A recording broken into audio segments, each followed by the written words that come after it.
Welcome back to Celebrity Radio. It's Alex Belfield here in Sin City, back at Mandalay Bay for one of the best shows I've seen in years. MJ1 is the production. It's the Michael Jackson Spectacular, and it needed to be done well, and they've done it well. We've got 2 stars of the show. Luke, how are you?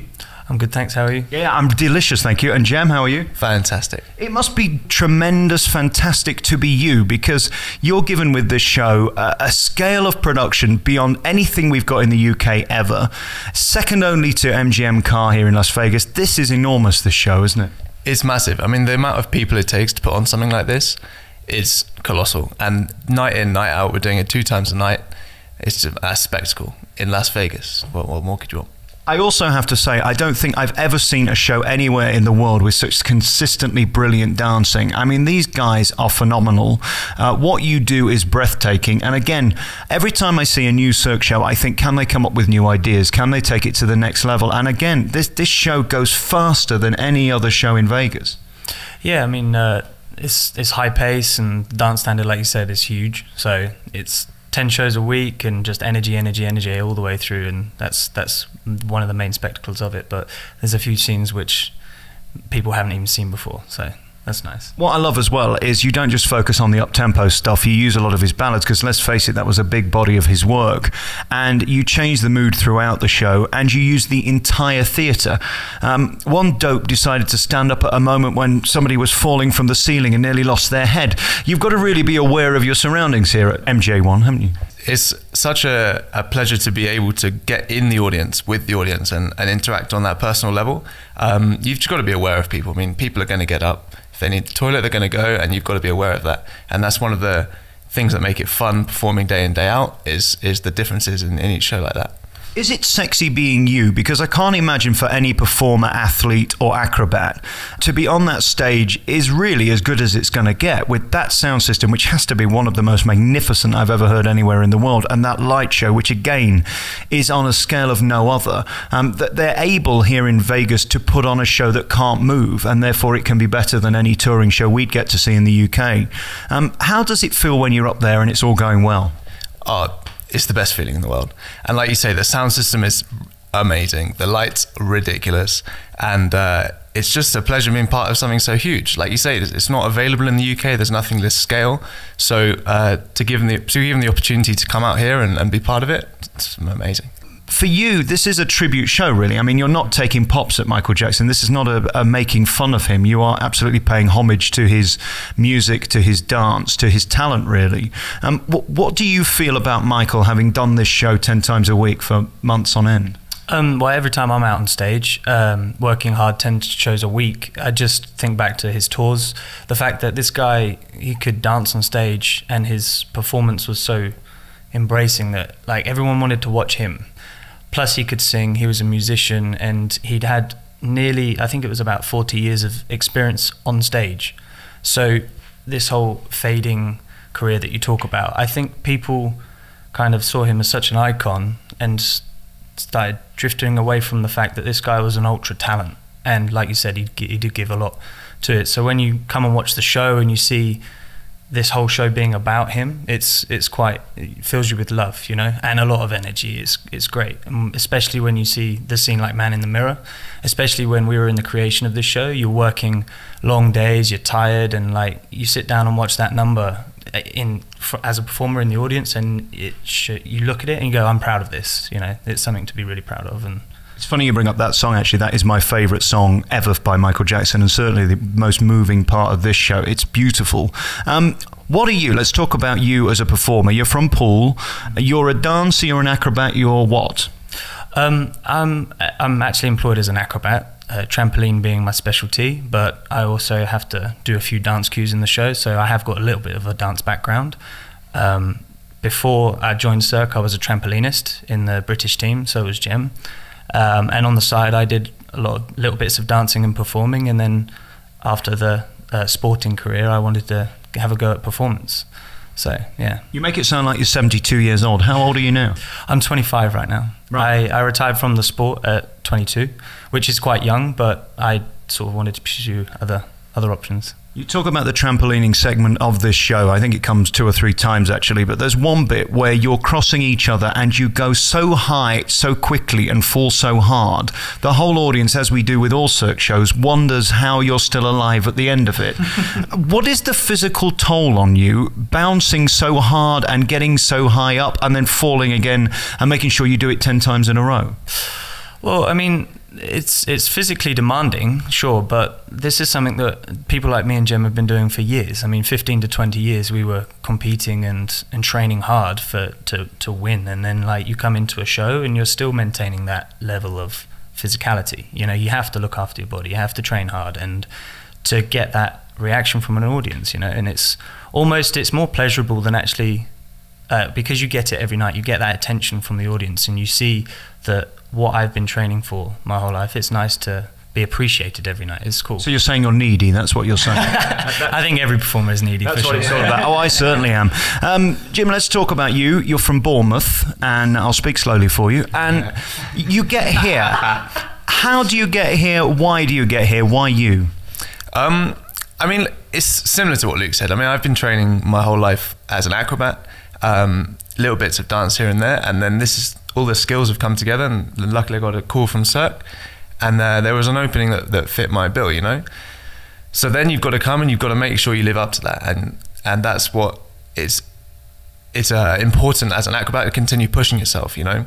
And we're the guys that are pushing hardest in the world to give new stuff with Cirque du Soleil, with Michael Jackson, to give the audience what they've never seen before. Yeah, the bar is pretty high when you put it like that. Michael Jackson, probably the greatest performer in history.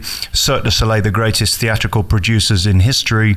And of course, the production as a whole has to be up there. They don't want this to be booed off within 2 minutes, do they? Exactly. I mean, there's such the names to live up to.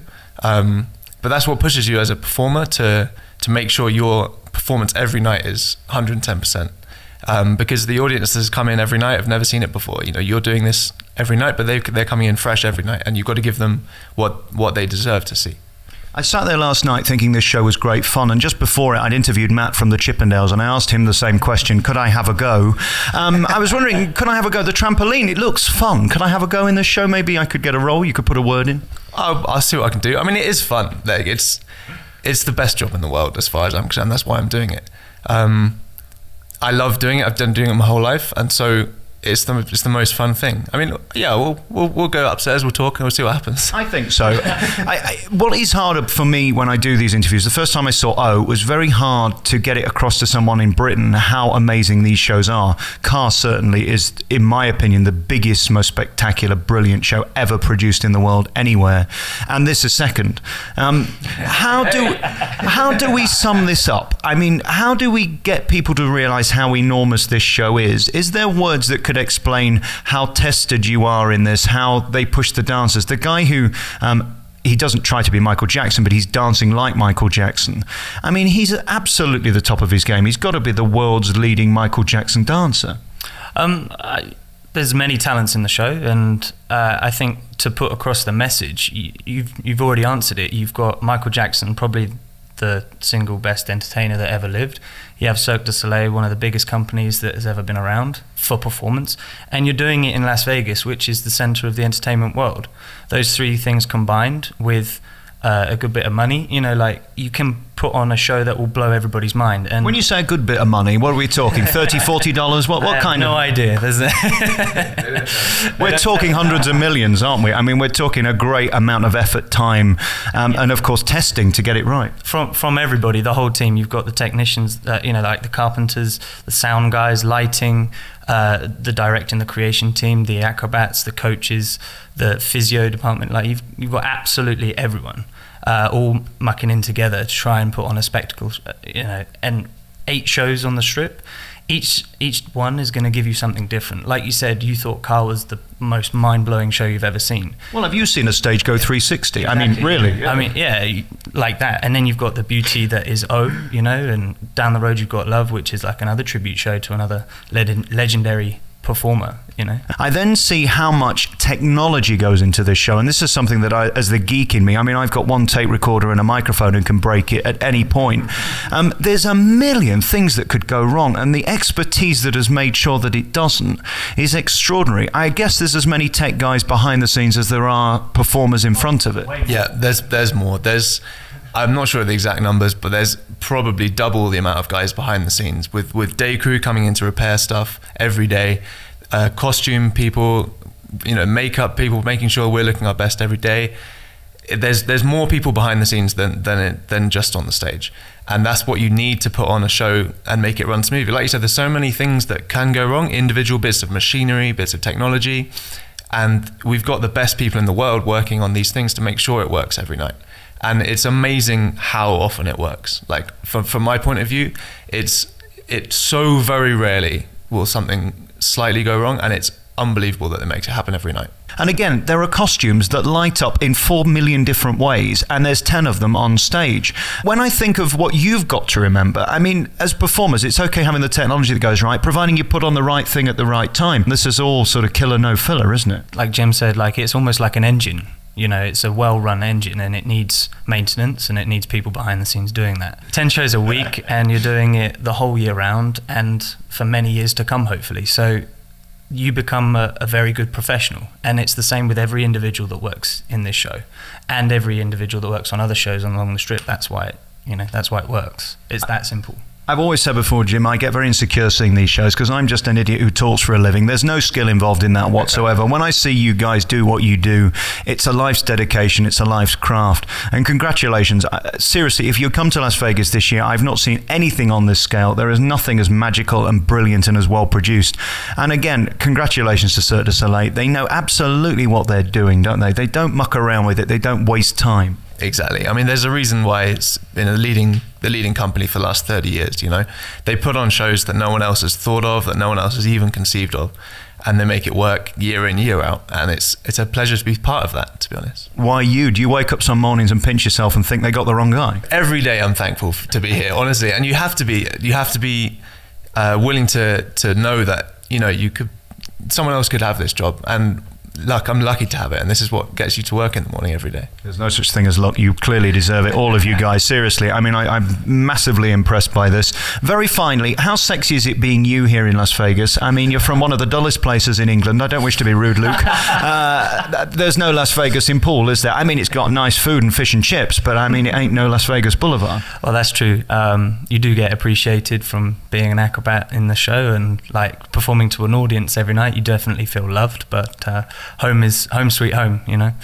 I miss it. And how are you acclimatizing here? I noticed this one's got a better tan than you. Are you bothering with the sun? Just lucky, isn't he? You know. I hate you. I'm ginger. Imagine having my face. This is hours in the sun. This is what. Hours. And I guess you kind of do. I mean, there's buffets on every corner here. I had dinner here twice yesterday. I went to the Gospel brunch, and then I went up to Rick Moonan's restaurant yesterday. If you want to be fat, this is the town to do it, and you can't because they will sack you. Exactly. You've got to keep in shape. No, but this town, there's everything. There's everything you want. And is it the dream? I mean, in terms of your lifestyle now, you've got the show, that's tick in the box. You've got the talent, tick in the box. They gave you the gig, and now you've got a home here. Is this the dream? Yeah, it's weird having a home in the middle of the desert in this crazy town, you know. But this is it. Like, this is what we've worked 20 years for, and it's good to be here. Congratulations. So here's the big plug then. If you're coming to Las Vegas this year, the only show to see is MJ1. There's so many talents in this town. In terms of production, there's nothing like it. There's nothing bigger, there's nothing newer, and nothing more brilliant. Guys, thank you very much for your time.